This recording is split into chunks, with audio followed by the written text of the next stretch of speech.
में बांडोक नाम का जंगल दिखाया जाता है जो कि जादुई है। फिर हम काफी सारे एनिमल्स देखते हैं जो कि इस जंगल में आराम से रहते हैं, क्योंकि इस जंगल के पास जो विलेज है वहाँ के विलेजर्स इन सभी एनिमल्स की रक्षा करते हैं।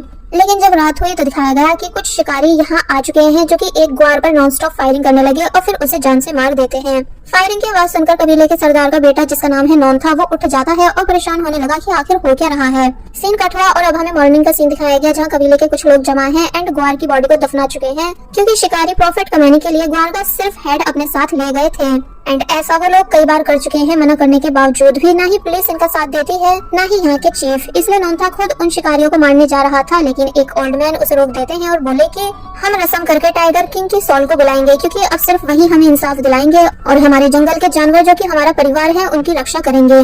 सीन कट होता है। फिर हमें एक वैन दिखाई जाती है जिसके अंदर एक फीमेल टीचर है जो कि बांडोक विलेज जा रही है। ड्राइवर उस टीचर से पूछने लगा कि आप विलेज में जॉब करने क्यों आई हो, जबकि शहर में आपके पास अच्छी खासी टीचर की जॉब थी। तो वो टीचर कहती है इसलिए क्योंकि शहर के बच्चों के पास सब फैसिलिटीज होती है, लेकिन विलेज के बच्चों को अच्छी नॉलेज नहीं मिल पाती। इसलिए मैं विलेज के बच्चों का फ्यूचर ब्राइट करना चाहती हूँ। कि तभी वैन का टायर पंचर हो गया, जो चेक करके ड्राइवर इस बारे में फीमेल टीचर को बताने लगा। और फिर अब हम उस टीचर को देखते हैं जिसका नाम है Pari chart, but we call her Pari. Well, driver बताता है कि कार को रिपेयर करने के लिए वापस ले जाना पड़ेगा, इसलिए फिलहाल मैं इसे यहीं छोड़कर घर जा रहा हूँ, तुम भी हमारे साथ चलो। फिर मैं सुबह में कार ठीक कराकर तुम्हें बांडोक विलेज छोड़ दूंगा। लेकिन परी मना कर देती है क्योंकि उसे आज ही किसी रीजन की वजह से जाना था। ड्राइवर समझाता भी है कि यहाँ कभी कभी एक टाइगर घूमता है, इसलिए आपका यहाँ रुकना सेफ नहीं। आप हमारे साथ हमारे घर चलो जो कि पास में ही है। बट वो बोली कि नहीं, मैं जल्दी जल्दी चलकर टाइम से विलेज पहुंच जाऊंगी, क्योंकि अब रास्ता ज्यादा दूर नहीं। फिर अब दिखाया गया कि परी अकेले ही यहाँ से जा रही होती है, लेकिन काफी आगे आकर उसे रास्ता थोड़ा कंफ्यूजिंग लगने लगा था। तभी सीन कट हुआ और अब हम देखते हैं कि कैसे गाँव वालों ने टाइगर को बुलाने की सेरेमनी स्टार्ट कर दी थी। यहाँ हमें एक और फीमेल कैरेक्टर दिखाई जाती है जिसका नाम है कालोंग, जो कि बचपन से नॉन्था के साथ रही है। फिर अब हम वापस से परी को देखते हैं जो कि अपने बैग से टॉर्च निकाल रही थी, क्योंकि काफी अंधेरा हो चुका था। लेकिन तभी नोटिस करने लगी कि आखिर ये रेड रेड चीज क्या है जो कि धीरे धीरे सब जगह फैल रही है। आखिर ये किस तरह की पावर है। तो वहीं अब हम एक डॉक्टर का घर देखते हैं जहाँ एक पेशेंट को चेक करा जा रहा था। डॉक्टर ने पेशेंट को बता दिया कि क्या क्या प्रॉब्लम है, और जब वो डॉक्टर मेडिसिन लिखने लगा कि तभी डॉक्टर को कुछ फील हुआ। एक्चुअली यही हमारे इस ड्रामे का मेन कैरेक्टर है जिसका नाम है सामा। सामा के साथ एक सीनियर नर्स रहती है जो कि बाहर का नजारा देखकर समझ गई कि टाइगर किंग की सोल को बुलाया जा रहा है, जो कि और किसी के अंदर नहीं बल्कि सामा के अंदर आती है। तो वहीं ये बात उन दोनों पेशेंट को भी पता चल चुकी थी कि टाइगर किंग की सोल को बुलाया जा रहा है, इसलिए वो बिना मेडिसिन लिए यहाँ से भाग गए। नर्स वो इन दोनों के पीछे पीछे गई भी कि कम से कम अपनी दवाई तो लेते जाओ। फिर जब बाहर का नजारा देखती है कि कैसे वो रेड एनर्जी पूरे आसमान में फैल चुकी है, इसलिए वो जल्दी से सामा के पास उसको देखने आती है। लेकिन तब तक सामा यहाँ से जा चुका था। अब हमें जंगल में उन्हीं शिकारियों को दिखाया जाता है जो कि मना करने के बावजूद भी बार बार जंगल के जानवरों को मारते रहते हैं। तो वहीं परी जो कि रास्ता भूल चुकी है कि तभी अचानक उसका बैग नीचे गिरने लगा, जिसे उठाने के लिए वो जब जैसी जंगल के और अंदर चली गई तो तब यहाँ आकर उसे टाइगर की भयानक आवाज सुनाई देती है। वो हंटर्स को भी देख लेती है जो कि टाइगर को जान से मारने की बात कर रहे हैं। और फिर अब हम सामा को देखते हैं जो कि एक बहुत बड़ा डेंजरस टाइगर बन चुका था, क्योंकि उसके अंदर टाइगर किंग की सोल आ चुकी है। परी यहाँ से जा ही रही थी कि तभी उसके पीछे से सामा बाहर आने लगा। परी आवाज सुनकर सदमे में वहीं खड़ी रह गई और फिर अब जैसे पीछे मुड़ ही रही थी कि तभी एक हंटर फायरिंग स्टार्ट कर देता है, जहाँ एक बुलेट परी के पैर को छूकर निकल गई। टाइगर किंग पहले उस आदमी पर अटैक करता है, फिर दूसरे वाले आदमी को काफी बेरहमी से मारने लगा। परी शॉक होती है इस नजारे को देखकर। फिर जब तीसरा हंटर बाहर आया तो तब सामा उसे भी काफी बुरी तरह जान से मार देता है। परी अपने कान बंद कर लेती है और जोर जोर से चिल्लाने लगी, यानी कि काफी बुरी तरह डर चुकी थी, रो भी रही थी क्योंकि ब्लड उसकी बॉडी पर भी आ रहा था। सामा उस आदमी को जान से मारने के बाद धीरे धीरे परी के पास आता है और वो ध्यान से परी को देख रहा होता है। लेकिन जब जैसी डरी हुई परी ने सामा को देखा जो कि ऑफ कोर्स काफी ज्यादा डेंजरस दिख रहा था, तो तब उसे देखकर परी के होश उड़ गए एंड वो डायरेक्ट वहीं पर बेहोश हो गई। बाय द वे गाइस, आप सभी हमें कमेंट सेक्शन में जरूर बताएं कि अगर आपके सामने ऐसी सिचुएशन आई तो आप क्या करोगे। परी की तरह बेहोश हो जाओगे या भागने का ट्राई करोगे।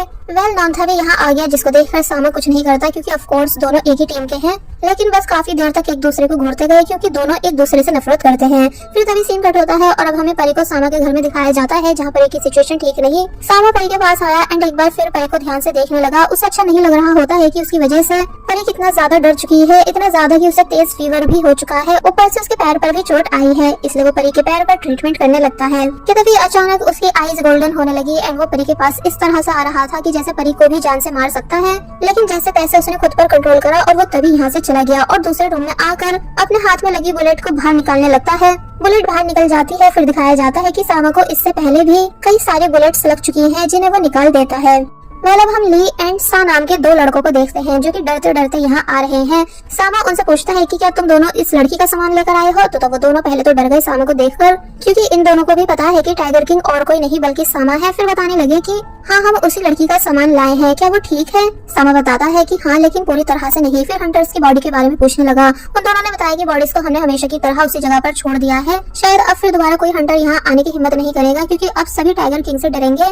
सामा बताता है कि मैं बहुत सालों से लोगों को डरा रहा हूँ, उन्हें जान से मारता भी हूँ, लेकिन वो तभी यहाँ शिकार करने आते हैं। तो तब वो दोनों कहने लगे कि हाँ पैसों की वजह से आते हैं, क्योंकि पैसा बहुत पावरफुल होता है ना, इसलिए ये सभी अपने प्रॉफिट की वजह से ये सब करते हैं। तो ये सुनकर सामा जब जैसे गुस्से से बोला कि क्या पैसा टाइगर किंग से भी ज्यादा पावरफुल है, तो तब ये दोनों बुरी तरह डरने लगे कि इसे गुस्सा मत दिलाओ वरना अगला शिकार हमारा ही होगा, इसलिए तभी यहाँ से भाग गए। वेल अब हम देखते हैं कि सामा को परी की आईडी देखकर पता चल चुका है कि वो एक टीचर है जिसका नाम है परी। तो वही परी जो कि सो रही थी कि तभी एक बार फिर वो टाइगर टाइगर चिल्लाने लगी, जिसके पास सामा आया उसको चेक करने। तो तब वो सामा को ही पकड़कर काफी बुरी तरह डरने लगती है। एक्चुअली परी को उस रात का गहरा सदमा पहुंच चुका है, इसलिए वो सही से होश में नहीं है और फिर तभी फिर से बेहोश हो गई। तो तब सामा को परी के लिए और ज्यादा बुरा फील होने लगा कि कैसे इस लड़की की इतनी बुरी हालत मेरी वजह से हुई है। तो वही हम नोंथा को देखते हैं जो कि एक इंजर्ड एनिमल को कहीं भिजवा रहा है। यहाँ उसके साथ कालोंग भी थी, इसलिए नोंथा से पूछने लगी कि तुम उस रात टाइगर किंग के पास क्यों गए थे जब वो उन हंटर्स को मार रहा था? तुम्हें ऐसा नहीं करना चाहिए क्योंकि टाइगर किंग गुस्से में तुम्हें भी मार सकता है।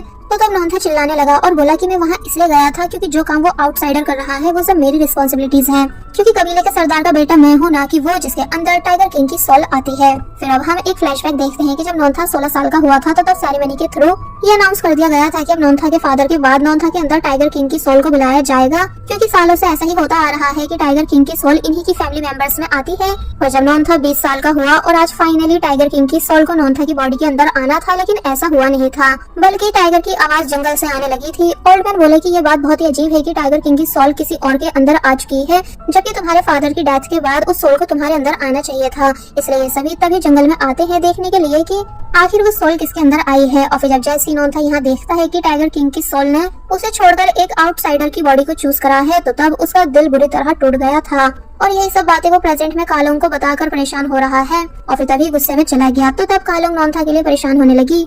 पहले नेक्स्ट सीन में हम विलेज लीडर यानी चीफ को देखते हैं जो कि उन बॉडीज को देखने आए हैं जिन्हें टाइगर किंग ने मारा था। चीफ हैरान होते हैं कि कैसे सभी को मारा गया है। तो वही दो आदमी कहने लगे कि हम जंगल के जानवरों को मारते हैं ना, इसलिए टाइगर किंग ने ऐसा करा है। तो तब चीफ उन दोनों से हल्के बात करने के लिए कहने लगे, क्योंकि अगर गांव वालों को प्रूफ मिल गया कि वो हंटर्स को यहाँ भेजते हैं प्रॉफिट के लिए जबकि एनिमल्स को प्रोटेक्ट करना उनकी जिम्मेदारी है, तो फिर अच्छा नहीं होगा। कि तभी इनको पता चला कि एक आदमी जिंदा है, जिसे ये सभी देखने लगे। ली एंड सा ये दोनों भी पूरे नजारे को छुपकर देख रहे होते हैं कि कैसे एक आदमी मरा नहीं था जिसे ये अब अपने साथ लेकर जा रहे हैं, और बाकी के दो आदमी की बॉडी को चीफ ने जलाने का ऑर्डर दे दिया है। नेक्स्ट सीन में हम परी को देखते हैं जो कि फाइनली उठ चुकी है और हैरान है कि आखिर मैं कहाँ हूँ। देखने में तो ये एक डॉक्टर का घर लग रहा है। तो तब सामा बोला कि हाँ ये डॉक्टर का ही घर है। परी हैरान रह गई सामा को देखकर, फिर पूछने लगी कि भला तुम कौन हो? तो तब वो बताता है कि मैं ही इस घर का ओनर हूँ, मेरा नाम सामा है और मैं एक डॉक्टर हूँ। परी पूछने लगी कि वैसे मुझे यहाँ लाया कौन? तो तब सामा बताता है कि था एक पर्सन जो तुमको यहाँ लाया था। फिर तभी परी को उठा लेता है ये कहते हुए कि तुम्हारा पैर ठीक नहीं है, इसलिए तुम्हारा ज्यादा देर तक खड़े होना ठीक नहीं है।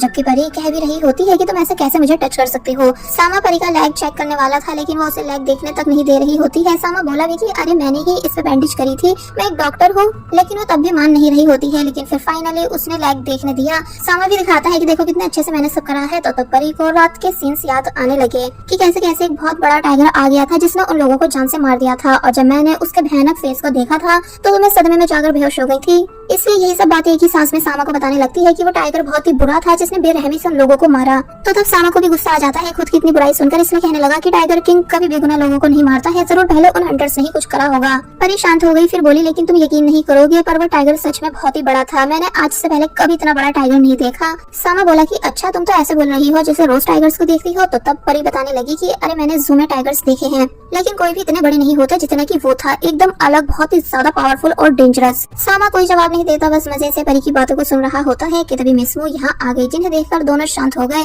परी मिस मू को अपना इंट्रोडक्शन देती है, लेकिन मिस मू एटीट्यूड दिखाते हुए और मुंह बनाते हुए यहाँ से चली गई क्योंकि वो ज्यादा बात नहीं करती है। वेल नेक्स्ट सीन में हम सामा को अकेले खड़े हुए देखते हैं जो कि कुछ सोच रहा है। मिस मू आई एंड सामा से बोली कि सोने से पहले कुछ खा लो, और फिर परी के बारे में कहने लगी कि वैसे अब वो ठीक है, हमें उसे यहाँ से भेज देना चाहिए, लेकिन सामा मना कर देती देता है ये बताकर कि उसका घाव सही से ठीक नहीं हुआ है, इन्फेक्शन फैल सकता है, इसलिए कुछ दिन यही रहने दो जब तक कि वो अच्छे से ठीक नहीं हो जाती। मिस मो बोली लेकिन आप भी जानते हो कि उसके ज्यादा टाइम यहाँ रहने से उसे खतरा हो सकता है। तो तब सामा गुस्से से पूछने लगा कि किससे खतरा हो सकता है।